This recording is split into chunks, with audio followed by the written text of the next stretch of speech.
All right. Yeah. Hi everyone, we're the NATFL, or North American Track and Field League, and we're running towards a better future for track and field. My name is Ben, this is Thomas, Jenna, Tonya, and Jackson.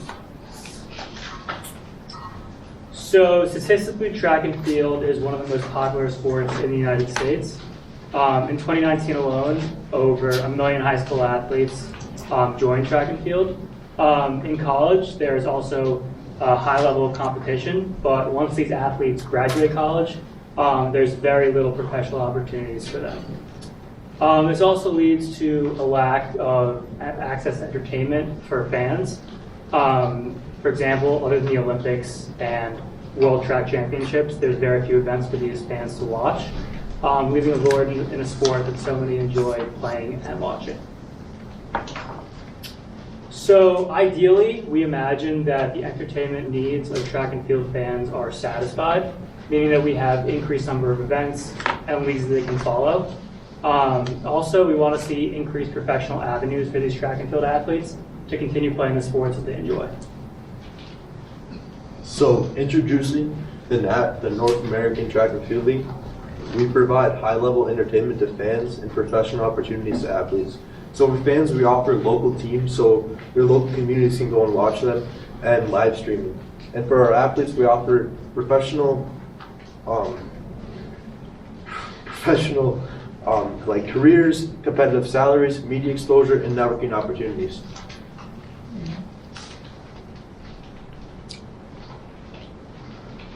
Go back. I'm so sorry. Oh, you're good. So our team has over 15 years of experience in the sports or in the track and field industry, and this has allowed us access to huge sponsorships like Mondo, the world's biggest builders of track and field stadiums in the world, and also Fago, which is a huge pop company that we all know and love. And then for our communities, we offer them obviously the meets, t-shirt signings with athletes, and half marathons for engagement. So how does this all work? This is a business that's heavily reliant on, number one, the fans. So our fans consume our entertainment and media. They buy tickets to in-person track meets. They buy, at those meets, they buy concessions, merchandise, and they also watch these events through various live streams. And then on the other side, we have our athletes who get to fulfill their careers. This is the professional avenue for them to actually have a post-college career in track and field. They also provide high-octane performances for the fans. They are the source of entertainment for the league. And they build exposure. They use our platform to increase their network and get access to new sponsorships. So ideally, we would like $1.39 million revenue in the first year, and we'd like to build our way up to an annual revenue of $3.96 million. So how do we get to that? It's not just a random number. How do we get to that $3.96 million a year? If we host one event per month, and at each event we do $200,000 in ticket sales, $5,000 in merchandise sales, $100,000 in concessions, and then on top of that, an annual $300,000 in sponsorships and marketing. That's how we'll get to that point. The sports entertainment and media industry is a massive industry. It was worth in 2021 $165 billion, and is projected to reach almost $600 billion in 2031. So the track and field entertainment is a subsection of this industry, so we would call it a resegmented market. And professional sports leagues have been around for over a century, for example, the NFL, yet no one has started a professional track league. So our marketing strategy for track and field, we believe it's a growing space. Really the biggest barrier to entry is capital and recognition. So our marketing strategy is focused on revenue and also spreading the word about the league. So we want to do lots of digital advertising through social media campaigns, getting the athletes out there and showcasing them for fans to see. And we also want to market them to sponsors and build new relationships with other sponsors. We also have ways to engage with fans, both in person and online. So we have the website where they can buy tickets and they can also purchase merchandise. And we also have events where they can do those in person as well. And then we also want to really highlight what we bring to the table. So we have expertise in the track and field industry. We have access to athletes and new talent for the industry as well. And then we also have a very strong personal connection to the community that we're serving. So these are our two founders, Joseph Codrington and Loretta Codrington. They are a husband and wife duo. Joseph is the Chief Strategy Officer. He's a former NCAA track and field athlete for Eastern, and he now works as a track and field agent with 15 plus years of experience. So he really understands both the athletic side and the business side of being in track and field. And then Loretta is the Chief Executive Officer. She is an expert in consulting and project management, and she also manages pro track and field athletes. So together, they really have a coverage of both what it means to be an athlete and also to be an athlete in the industry. So after doing customer discovery and analyzing the business model for a few months, we came up with these 3 improvements and objectives for what we believe can improve the business. So the first one is to make the business model more of a fan-centered one. Right now, they really have a strong emphasis on athletes and providing these opportunities for athletes, and that is still important to us. But for bringing in revenue, we really do want to switch to a fan-centered one. So these social media campaigns, like we said in our marketing strategy, building publicity and support, and really creating that new fan base for when it goes to take off. And then the second one is to increase the revenue. So we talked with our partners about this, and they agree that having community events and partnering with popular vendors is a really good way to bring in more revenue through concessions and sales, ticket sales to those events. And it also serves as an opportunity to, again, build publicity about the league and engage with the community and kind of get them to meet the athletes and understand what the league is about. And then our last one is athlete retainment. So we talked to them, and they've had instances where they would recruit athletes, and sometimes the athletes would eventually leave. And we do want to find talent and recruit these new athletes, but we also do want them to stay once they join. So we want to offer athletes shares in the company, and that way they now have a personal financial stake in the league, and they are now literally invested in seeing the league grow and become successful.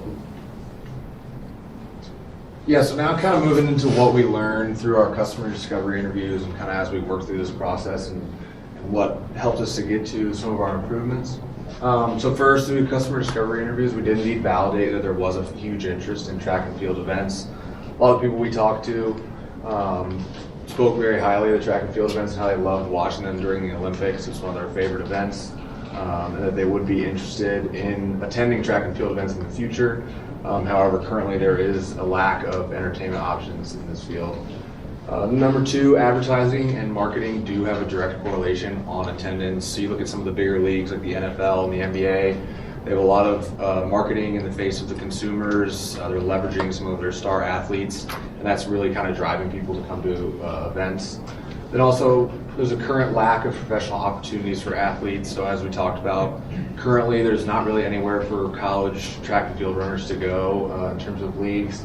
We talked to Aurora, who's a track runner here, and she said, I would love to run track after college, but I'm scared I'll have nowhere to go.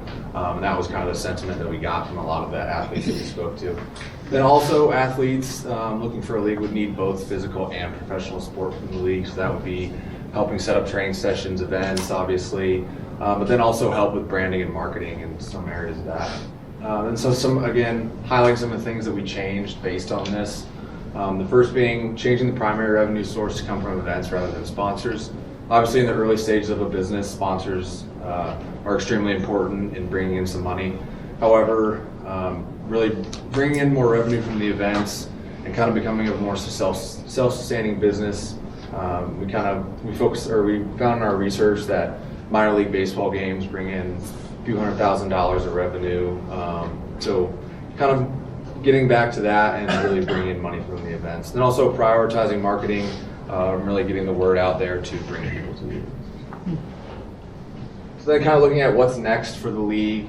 In the first 1 to 3 months, really focusing on community events, hosting a few of those. This would be just a time where people would get together, have a good time, be able to engage with some of the athletes as well. And this would be a good way to get the name out there and also drive some revenue. Then after 1 year, we're looking at a 50% revenue increase. And while this number might seem a bit ambitious, the league being fairly new with low revenue thus far, this would be kind of what we would be looking for to be able to pay the athletes' salaries. And that would also lead to, after 3 years, trying to retain 70% of the athletes, having them renew contracts.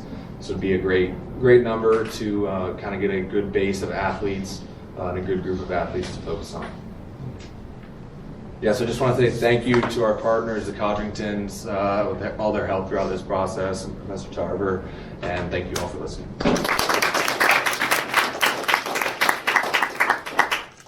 Okay, let me start. So I have not attended any college track and field events, but my daughter ran track in high school. And the thing that stands out in my memory is that the meets lasted 6 hours long. And so I hated it because she was a sprinter. She'd run for a minute and a half, and I'd be there for 6 hours. And so one of the things that occurs to me, if I'm looking to take my family to a basketball game or a baseball game, I know how long that's going to be. Track and field, with the short attention spans that we all have, man, that's a whole day commitment. Is there something about post-college that, like, do you focus on events that are shorter in duration, or do the hardcore people, are they not like me? And they're like, I don't care, this is what we want to do all day. But it seems like track and field is very different from many of the other sports that do have professional leagues, in that it's longer in duration, as meets that I've seen are structured. So right now, their longest event is a mile long. So they do focus on shorter distance events. I do think that that's an attention span thing. You want entertainment for people, but you don't want them sitting there all day. But I think it's a combination of both, because we're also comparing this to like NASCAR and stuff like that a little bit. There are people that will sit at events and watch someone go around the track again and again for hours. So I guess it's a combination of both. But they are focusing on shorter distance events right now. And Joseph and Loretta did join in from online, saying their events will be 2 hours. So Perfect. that's their 2 cents. Just one thing I want to flag. One of the recommendations you had was about giving them shares in the company, and just this is where the lawyer hat comes in, right? And the tax part is, if you do that, you have to set it up in a way where they have liquidity. If it's a private company, there's no liquidity event that's being promised, at least not that I'm hearing. And they're going to get hit with the tax bill up front when they get the shares, whenever those vest. They get hit with the tax bill, but there's no opportunity to actually get converted into cash. So there's going to have to be some ability for them to actually generate the cash from it from a non-liquid stock. So just something to think about. Go ahead. I'm not entirely clear, but I think there is a European model that has packaged track. I don't know about field. And it's Saturday evenings, it comes in after football, soccer is finished, and it's televised, and the athletes come in from all over, and Americans go and compete in it as well. And there's fairly large purses. Did you research what the other parts of the world are doing? So we do know in other parts of the world there are like competitions, and we do have athletes from America do go to those countries to compete. Yeah. What we really wanted to focus on is having sort of an national league where you could have an opportunity for, after college, you've graduated, you still want to pursue a professional career in America, to go compete, rather than having to go to other places and other countries to compete. We wanted to stay in America and benefit the communities that are here, and that's one thing about this league, where the athletes, they come from the communities that they're serving. So we take from cities like Detroit and other cities in the South, and we want to have teams like in New York, Detroit, Chicago, and they represent the people that are from those cities, and they come to watch the games. Teams. Yeah. Yeah. I was gonna say, I think that's one thing that's really unique, is like a lot of the European all the track and field events that are go on worldwide or individual events. Yeah. That's interesting. And so they want to have teams across the country. Yeah. So how's eight lane management? How are they currently getting the word out? And separately, are there other meets, not the Olympics or whatever, but are there other meets where they're getting the word, like pen relays is a good example, or a lot of schools, if you don't make your university's track team, their intramural track and field, like at certain universities as well. Are these places that that 8-lane management's reaching out to, like, market, or are they thinking of other places and spaces? So what they expressed was that they're doing a lot of work with colleges, so they're going to schools. Like, I know they mentioned that they went to some event for track and field schools, a lot of Big Ten schools the other week or the other month, and they kind of recruit people there. I'm not sure if they mentioned to us specifically where they kind of market, but I know that he's a track and field agent, Joseph, so he does a lot of recruiting with his connections, and I think that's kind of what he leverages to find athletes and use the coaches that he knows from the past. Okay. They also had a little, in the I Am Sports for Michigan, they did have an advertisement in there, so people who necessarily weren't doing NCAA track but are participating in track nonetheless, they can see that ad and know that there's an opportunity for them to pursue track until they graduate. Very cool. Great.